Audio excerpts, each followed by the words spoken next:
가장 중요한 일들이 별로 중요하지 않은 일들에 의해서 좌우되어서는 안 된다. 괴테의 명언으로 오늘의 중국어 학습법 시작합니다. 大家好. 여러분 안녕하세요. 문정아입니다. 지금까지 초급, 중급 단계의 학습 전략에 대해서 우리가 알아봤고요. 오늘 이 시간에는 고급 단계 학습 전략을 함께 알아보겠습니다. 자, 우선 중국 문화를 잘 알자. 중국 문화를 알아야 되는 이유는 첫 번째, 한 나라의 역사와 지리, 문화가 배어있는 결정체, 뭐죠? 바로 언어죠. 네. 그리고 문화에 대한 이해 없이 고급 언어를 구사하는 것은 불가능하다고 볼 수 있습니다. 따라서 우리는 한 나라의 역사, 지리, 문화가 배어있는 이 결정체인 언어를 더 고급스럽게 구사하기 위해서라도 열심히 중국 문화를 잘 알아나가야 될 것 같아요. 그리고 자, 방법은 여건이 허락된다면 중국 유학행을 택하셔서 중국 유학을 통해서 문화적 체험을 할 수도 있고요. 아니면 각종 매체, 요즘은 인터넷에도 정말 중국에 대한 정보가 속속 등장하고 있죠.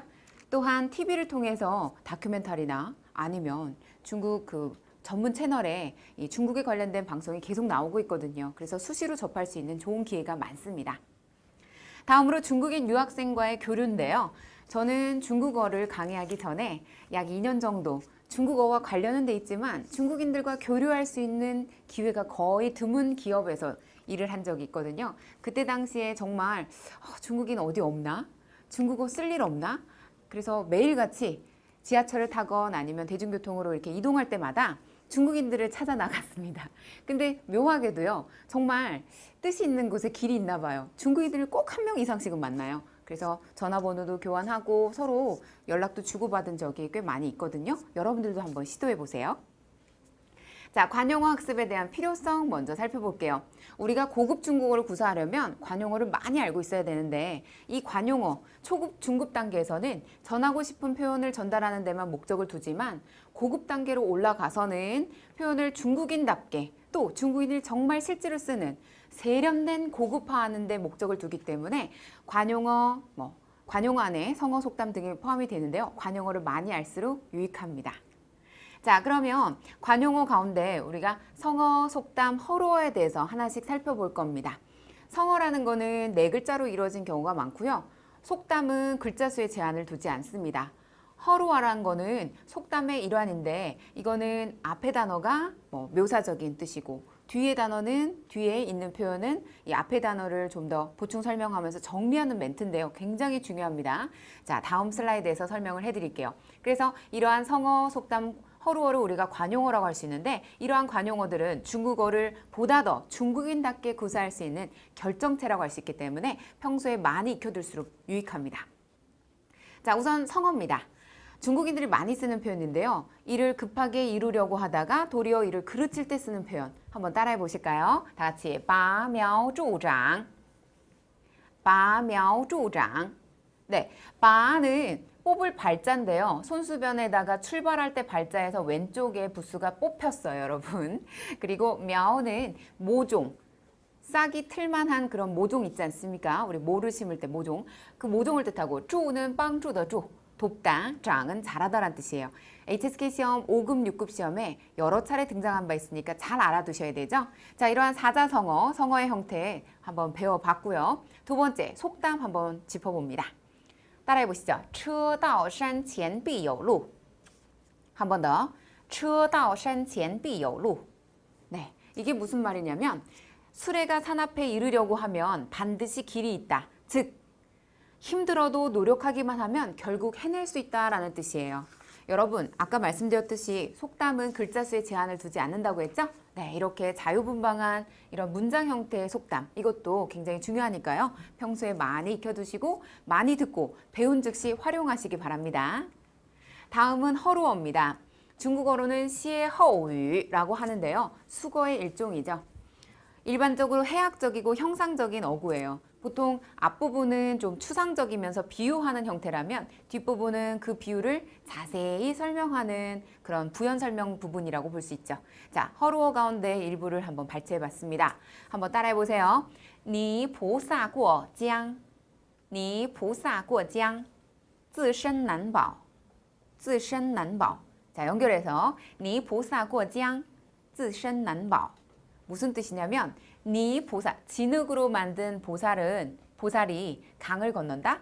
여러분 잘 아시다시피 진흙은 수분이 많기 때문에 물에 의해서 당연히 다 녹아내리겠죠. 그런데 이 진으로 만든 보살이 강을 건넌다면 당연히 자기 자신조차 지키기가 어렵다라는 뜻이겠죠. 그래서 제 자신도 보존하기 힘들다라는 뜻을 관용적으로 이 허루어 니 보사 꼬지양 쯔신 난바오라고 하는데요. 중국인들은 습관적으로 앞에 부분만 얘기하거나 혹은 뒤에 부분만 정리하는 멘트만 쓰기도 하고요. 또는 같이 쓰기도 합니다.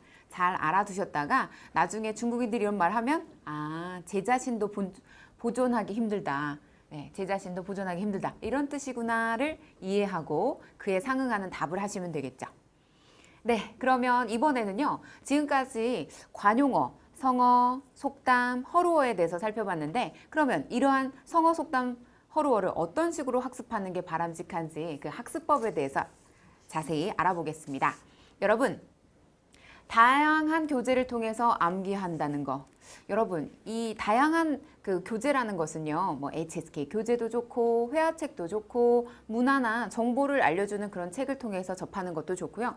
다양한 교재를 통해서 다양하게 두루두루 익히는 게 바람직하지. 그냥 모음집, 관용어 모음집 중심으로 이거 한 것만 외우면 마스터 될 거야. 이렇게 생각하시면 안 돼요. 전에도 여러 번 설명해 드린 바와 같이 죽은 공부가 되지 않도록 활용적인, 그리고 한 가지 방편으로만 생각이 치우치면 안 됩니다. 자, 주구남기가 되지 않도록 주의하시고 다양한 교재를 통해서 두루두루 익히고요. 나만의 정리 노트 갖는 거는 그건 괜찮습니다. 자, 그리고 시청각 학습법에 대해서도 우리가 살펴볼 텐데요.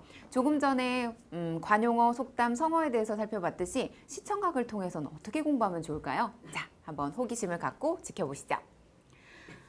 요즘은 인터넷 신문이 많이 나와 있고요. 그리고 CCTV를 통해서 활용하는 방법도 있습니다. 장점은 최신 중국 소식을 파악할 수 있고 또 신조어에 대한 학습도 가능해지죠. 제가 얼마 전에 중국에 출장 갔을 때 보니까 연도별로 중국어 관용어가 어떻게 변천되었는지가 CCTV 정규 방송 안에 나오더라고요. 정말 흥미롭게 봤어요.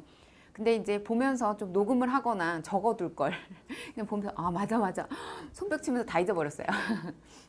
조금 아쉽긴 한데요. 여러분들이 만약에 시청각 학습을 통해서 뭔가를 접하시게 될 때는 펜, 그 다음에 핸드폰, 핸드폰으로 요새는 녹음 기능 있죠. 그러니까 준비해 두셨다가 유용한 부분은 찍으세요. 알겠죠? 그리고 녹음을 하시거나. 자, 다음은 시청각 학습 가운데 영화에 대해서 우리가 한번 살펴볼게요. 영화 좋아하세요? 네, 저도 굉장히 좋아하는데요.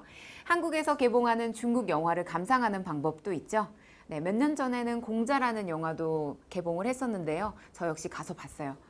감동적이더라고요. 그리고 그 외에도 뭐 적벽대전이라든지 이런 영화를 보시면 자막도 그 우리나라에서는 사실 한글 자막이지만 여러분들이 인터넷을 통해서 만약에 영화를 접하시게 된다면 중국어 자막도 나오니까요. 그것도 참고하실 수 있습니다. 자, 장점은 흥미 유발 및 실생활 활용 어휘를 학습할 수 있는 이런 가능성이 있기 때문에 평상시에 두루두루 다양한 매체를 통한 학습 역시 고급 중국어를 구사하고자 하는 학생들에게 많은 도움이 되리라 생각됩니다. 네, 다음은 시청각 학습 가운데 각종 연설입니다. 이건 좀 어렵다고 봐요. 그러나 역시 대담 프로그램이라든지 토크쇼, 인터뷰 등은 여러분들이 좀 더 논리적이고 그리고 설명을 체계적으로 할 수 있고 또 중국인들과 만났을 때 다양한 견해를 주고받을 수 있는 좋은 계기가 되죠.